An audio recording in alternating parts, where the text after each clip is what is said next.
Disons que pour la petite histoire, M. Bakayoko a été remis à la tête de la CEI de façon illégale, puisqu'il devait faire un seul mandat et aujourd'hui il est dans un deuxième mandat. Ça, c'est le premier point. Je pense que pour refaire la commission électorale, ça ne va pas nous prendre 2 heures de temps.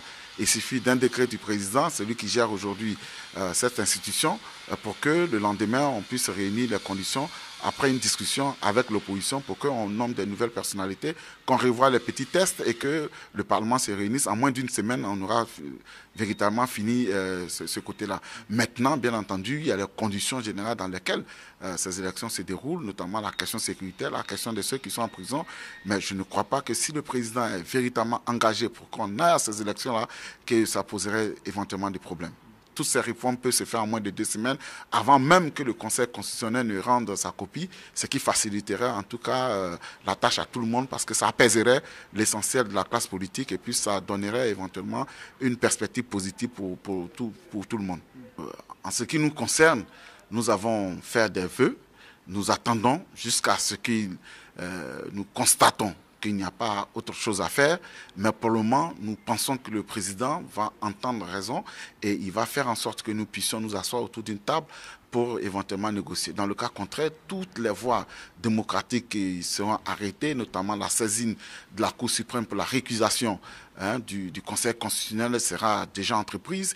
Il y a la possibilité d'une saisine au niveau de la CEDEAO, mais là, il y a éventuellement d'autres débats que nous sommes en train de voir. Nous allons réajuster et puis bien entendu, il y a la possibilité d'organiser des manifestations publiques pour que le président sache que l'écrasante majorité du peuple ivoirien veut des élections transparentes et des élections surtout apaisées avec 0 mort.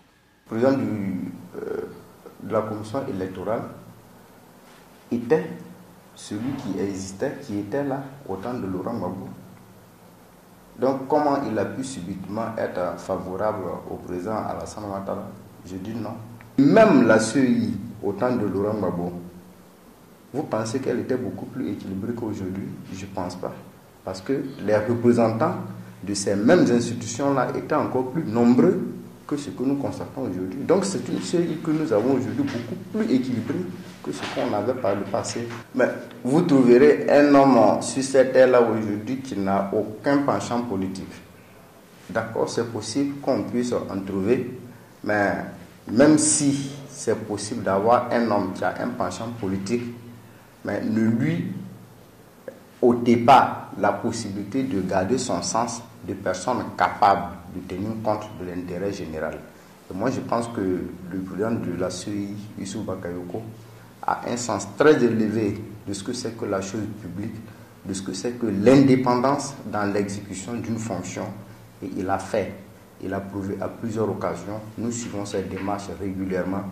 Vraiment, il ne faut pas confondre la pensée objective et puis les intérêts particuliers que nous sommes parfois appelés à défendre.